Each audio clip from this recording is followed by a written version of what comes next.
It sounds like a run-of-the-mill tragedy from a late-night business channel, a once glorious entrepreneur who lost everything overnight to gambling. Yes, that person is me. I'm currently saddled with a total of $3.1 million in debt, a cold, hard number that would crush any normal person. Of that, $1.8 million is owed to the relatives and friends who once called me brother and partner.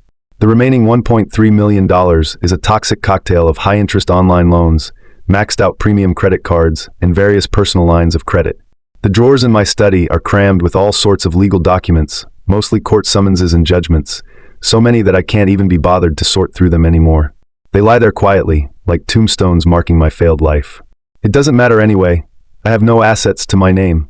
Property, stocks, savings, anything that could be seized turned to dust years ago. So the legal threats of enforcement are meaningless, like threatening to strip a naked man of his clothes. My credit history? I imagine that in the systems of the 3 major U.S. credit bureaus, my file has probably been flagged as a biohazard. My score? I think even 0 would be overly optimistic. Forget getting a mortgage. I can't even open a new cell phone plan with AT&T. Friends sometimes joke that I might be the only person in America who can't buy something on an installment plan on Amazon. The 7-year-old Honda Accord I use for daily transport sits safely in the garage, only because it's registered in my mother's name. It's one of the few assets I had the foresight to preserve. If I had to sum up my current situation in one sentence, it would be this: I truly can't pay it back, and I've decided not to let paying it back be the sole purpose for the rest of my life. This isn't giving up. It's a choice to live. Go back 6 years, and my life was a completely different picture. I wasn't born a gambler. On the contrary, I was the poster child for the American dream. I founded a restaurant brand in Austin, Texas. We didn't do mediocre chain fast food. We focused on trendy bistros that fused local flavors with modern design. The first location was an instant hit. Young people would line up for hours just for a table. Social media was flooded with our signature neon logo and creative cocktails. Success came fast and hard. Capital chased after me, and I quickly opened a second and then a third branch. I was featured in local food magazines, hailed as the new golden boy of the Austin culinary scene. I wore custom-made suits, drove a Porsche 911, and lived in a high-rise apartment overlooking the city skyline. I thought I was the king of the world, that I possessed some kind of Midas touch. My confidence swelled to its absolute peak. I believed every decision I made was correct, and every risk was a necessary step toward greater success. It was then that gambling, like a devil dressed in finery, quietly walked into my life. Its initial disguise was high-end networking. My business partners and investors liked to talk business at the card tables in Las Vegas. So I went too. The first time was in a VIP room at the MGM Grand, playing Texas Hold'em. I barely understood the hand I was dealt, but my luck that night was unbelievable. I not only won $50,000, but also sealed a new expansion deal in the process. I still remember that feeling vividly. It wasn't just the thrill of winning money. It was the illusion of being in complete control. I told myself it was no different from my business decisions, all based on risk assessment, psychological games, and decisive action. I wasn't gambling, I was investing. This fatal notion laid the groundwork for my eventual ruin. Soon, I became addicted to that feeling. It started with weekend binges in Las Vegas and escalated to 24/7 online casinos on my phone. I began to study sports betting, convinced I could predict outcomes by analyzing data. I did win some money at first, which only reinforced my investment theory. I would hide in the restroom during company meetings to place a bet worth tens of thousands of dollars. When my team won in the final second, the feeling of my heart pounding, the adrenaline rush, it was more direct, more stimulating than any business success. The real disaster began when I started to blur the lines between company funds and my gambling stake. I set up a complex system of accounts to borrow money from the company's operating funds and pour it into bets I considered sure wins. I told myself, it's just a short-term loan. I'll pay it back as soon as I win, and even create extra profit for the company. The one I remember most clearly was the UEFA Champions League final. I saw it as a no-brainer. I took the $800,000 from the company account meant for our top supplier and bet it all. I sat in my office, watching the live stream on my screen, my heart threatening to leap out of my throat. I fantasized that after the match, I'd not only pay back the loan, but also clear a profit of $600,000. My empire would be even more secure. But the ball is round. A stupid foul, a red card, a penalty kick. The result was the complete opposite of what I had predicted.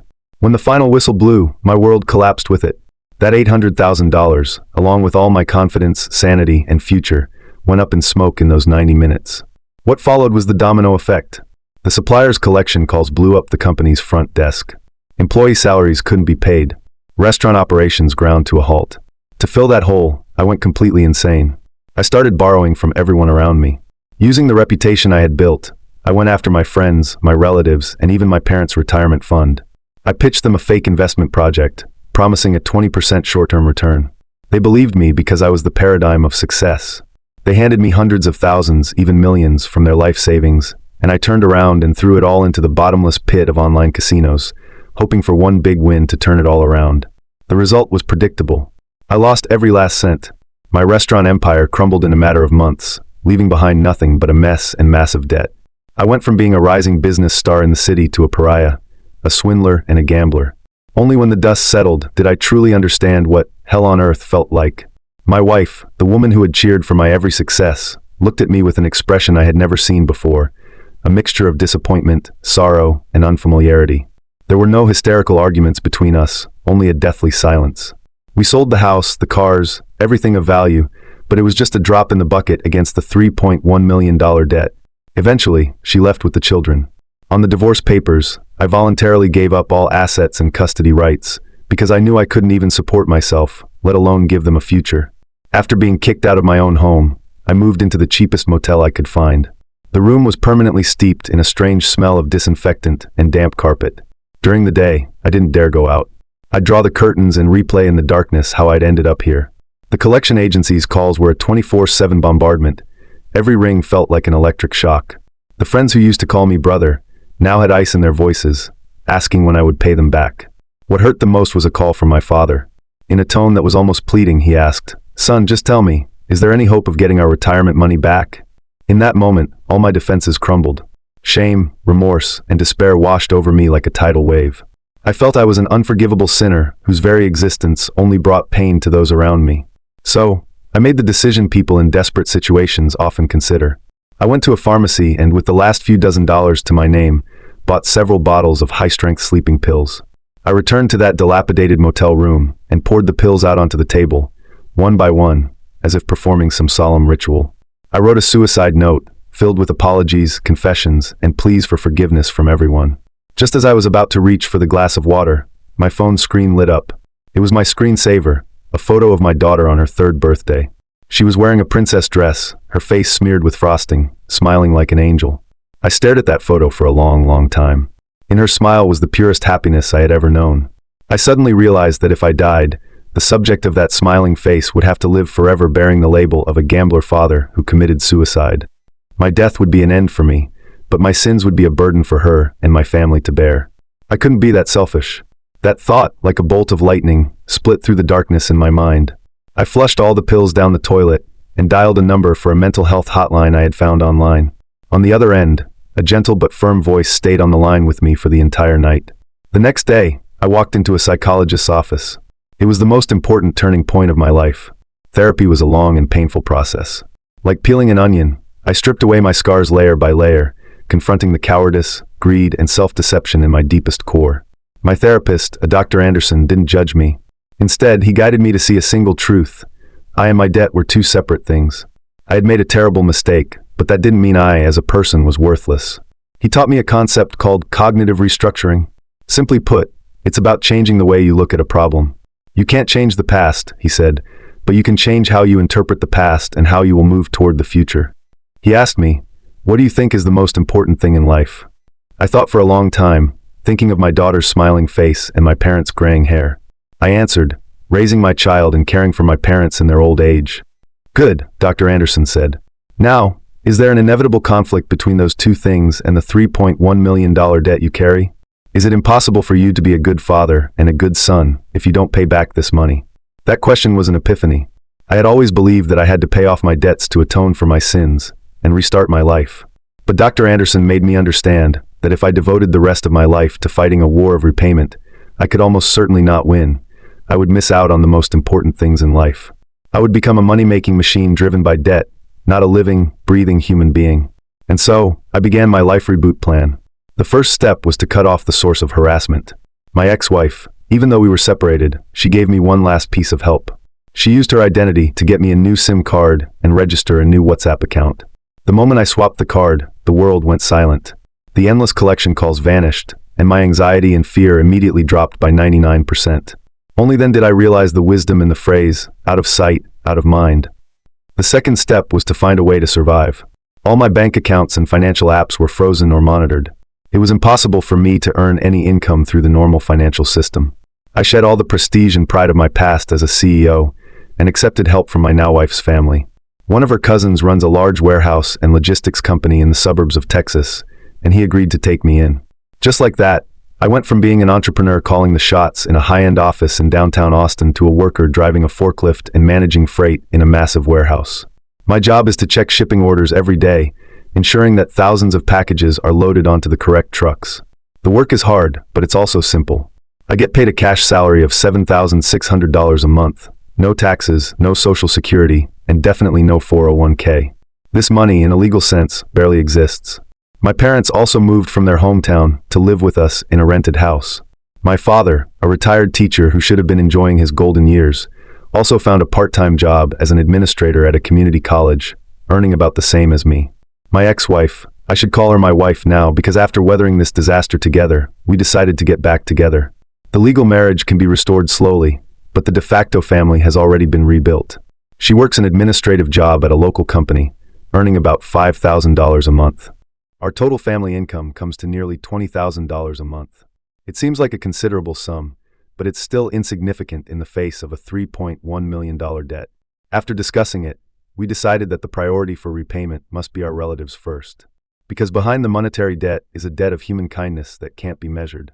I can't imagine how I would face them or ever return to my hometown if I couldn't even pay back their money. Every Thanksgiving, we have to make excuses for not going back because we can't bear the pressure of being whispered about behind our backs. As for my friends and the financial institutions, I'm powerless for now. I insist that my wife's and father's incomes are theirs to manage. They earned it, and they have no obligation to pay for my mistakes. Every month, I take $2,000 from my $7,600 cash income and save it, preparing to pay back my relatives in installments. The remaining $5,600 covers our entire family's living expenses. I've done the math. Even if our family didn't eat or drink and used our entire $20,000 monthly income to pay off the debt, it would still take 13 years. Factoring in living costs, that number is at least 20 years. It's a despairing timeline. So I choose not to think about it.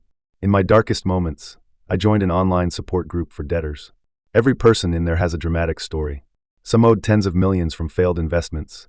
Others had their capital chain break from expanding their business too quickly and owed banks tens of millions. My $3.1 million debt, in here, was merely middle class. There was this old-timer in the group named Dave. He used to be a real estate mogul in Florida and supposedly owed banks and investors over $20 million. But every day, he'd still be in the group sharing photos of himself playing golf and taking his yacht out to sea. I couldn't help but private message him and ask how he could live with himself so peacefully. He sent me a voice message, and I've kept it on my phone to this day. Kid, you need to get one thing straight. Debt is debt, and life is life. Legally, you're bankrupt, your credit is shot, but that doesn't mean you have to live like a prisoner. Money is meant to be spent. When you make a comeback someday, then you can think about paying off those old debts. You're only making a few grand a month right now. Even if you starve yourself to death saving every penny, what difference does it make to a multi-million-dollar debt? If you can't even live a decent life, how are you supposed to get back on your feet? What's the point of living? Isn't it to be comfortable? Get your own life comfortable first, then you'll have the energy and brain power to think about other things. Dave's words were rough, but his logic was true. He helped me completely let go of my moral guilt. I began to re-examine my identity as a debtor. I told myself, I am not a deadbeat. A deadbeat is someone who has the money but deliberately doesn't pay. I truly don't have a cent. I haven't hidden any assets or maliciously evaded my responsibilities. I simply can't pay. I researched the relevant laws further. I discovered that my situation is legally known as de facto bankruptcy, or no assets for execution. At the end of the day, this is a civil dispute, not a criminal offense. The worst-case scenario is that I can never use the U.S. financial system again and can never own any assets registered in my name. But so what? In a new city, no one knows my past. I can still breathe, eat, and be with my family. I even developed my own, slightly twisted, philosophy of debt. I told myself that the people I borrowed from in the past were not poor. They were my investors, my business partners. They gave me money because they saw the potential for me to bring them returns far exceeding the norm. They were venture capitalists, not charity donors. And since it was an investment, there were risks. They enjoyed the dividends of my success, so they should also bear the corresponding losses of my failure. They were also players at the gambling table, they just bet on me. Therefore, the fault is shared 50-50. This thought greatly reduced my feelings of guilt. It might have been a selfish way to absolve myself, but at that stage, I needed that kind of psychological construction to survive. My life now is as placid as a deep well. By day, I sweat it out in the warehouse, the roar of the forklift engine my work soundtrack. At night, I go home, cook with my wife, help my daughter with her homework, and take walks with my parents. We're all squeezed into a house that isn't particularly spacious, but there's more laughter in it than when we lived in the high-rise apartment. It's been 4 years since I quit gambling. In those 4 years, I haven't logged into a single betting site or even watched much sports news. I know that the devil is always waiting for me in some corner. I must remain ever vigilant. But calm doesn't mean resignation. Deep inside me, that flame called entrepreneurship has never been extinguished. Working for others will only ever allow me to subsist. If I truly want to make a comeback, to one day be able to hold my head high and pay off those debts of human kindness, the only way out is to start a business again. I'm secretly planning my next project. Using my feel for the market and my past experience, I'm preparing to launch a niche brand e-commerce business, selling through Shopify and Amazon. The startup capital will come from the little money I've managed to save up over the past 2 years. The company will be registered under the name of a distant relative. It's still operating in a gray area, but I have no other choice. I don't know if this project will succeed. Perhaps, like the last one, it will push me into the abyss again. But this time it's different. I'm no longer chasing that Chiwu Pao Mao, ethereal and elusive feeling of being king of the world, no longer in it for money and fame. I just want to prove that I, as a man who made a huge mistake, still have the ability to create value. Whether I can pay back that $3.1 million is no longer that important to me. If I succeed, I will repay it. That will be my way of settling accounts with the past. If I fail, I can accept that with grace. Because the standard by which I now measure success is no longer the number in my bank account, but the smile on my daughter's face, the peaceful sleep of my wife, and the look in my parents' eyes, free from worry about me. I lost the first half of my life spectacularly. But now, the whistle has just blown for the second half. I don't know what the final score will be, but I know that this time, I will give it my all for myself and for the people I love, to play a different kind of game.